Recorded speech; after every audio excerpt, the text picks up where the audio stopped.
도망자 김홍일 씨를 찾습니다. 국회의 출석 요구에 성실히 임하시길 바랍니다.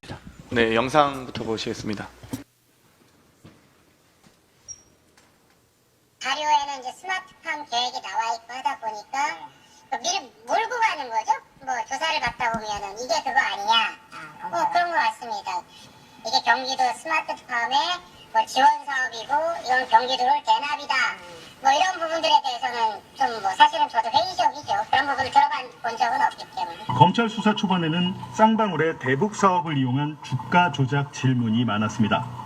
하지만 김성태 회장이 체포된 뒤 주가 조작 질문은 갑자기 사라졌다고 합니다. 근데 뭐 이재명 대표 대납 관련해서는 사실 들은 바가 없어요.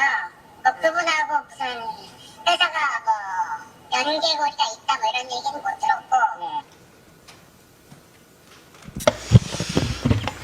검찰의 사건 조작 목적은 무조건 정적 제거, 무조건 이재명 잡기였음이 더 분명해졌습니다.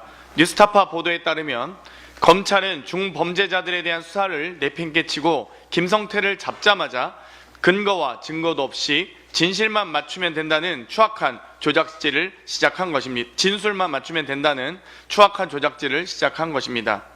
영상을 보셨다시피 쌍방울 대북 사업에 깊숙이 관여했던 임원이 아주 구체적으로 폭로했습니다. 그는 경기도와 이재명과 관련된 물증이 없다 보니 검사가 윽박지르거나 몰아갔다면서 혹독한 조사를 받으면서 사실과 다른 답변을 하기도 했다고도 말했습니다. 이게 윤석열 검찰공화국에서 벌어지는 검찰의 실체입니다.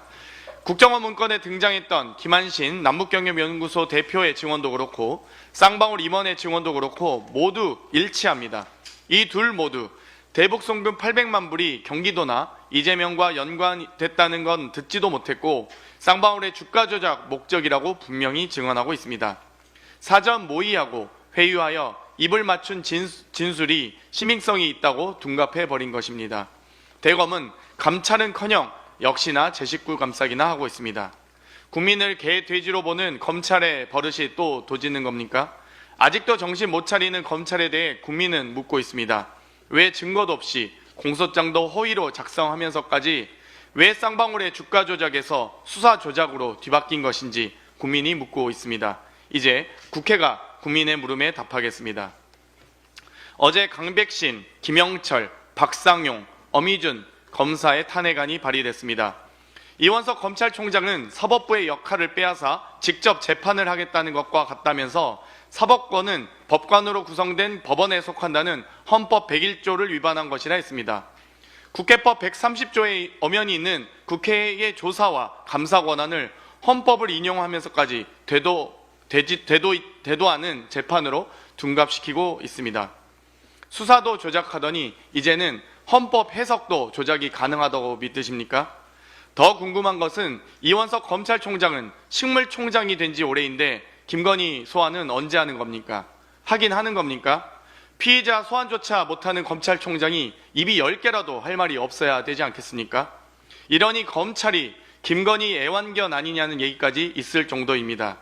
검사가 배짱은 없더라도 자존심은 있어야 하지 않겠습니까? 호기롭게 옷 벗고 나가는 검사는 이제 없는 것 같습니다. 법사위에서 검사의 비위에 대해 면밀히 조사하겠습니다. 방송 도둑 김홍일 방통위원장이 또 도망쳤습니다. 탄핵 소추안이 발의되자 사임 의사를 밝히고 대통령이 즉각 수리하면서 범죄 혐의자의 도주를 도운 꼴입니다. 일반 공무원은 수사 의뢰만 되어도 직위가 해제되고 사직이 제한됩니다. 정무직 공무원의 징계 절차인 탄핵 절차가 개시되어도 아무런 제한 없이 법꾸라지들의 도피처가 되고 있습니다. 그래서 탄핵 발의가 징계 개시로 간주하는 도망자 김홍일 방지법을 발의하였습니다. 앞으로 정부위원이 도망치는 일은 막겠습니다. 아무런 방송통신의 전문성도 없이 인사청문회에서 무능함만 드러내더니 명예도 자존심도 지키지 못하고 대통령의 검사 선배에서 그저 검사 졸개였음만 드러났습니다. 도망자 김홍일 씨를 찾습니다. 국회의 출석 요구에 성실히 임하시길 바랍니다. 이상입니다.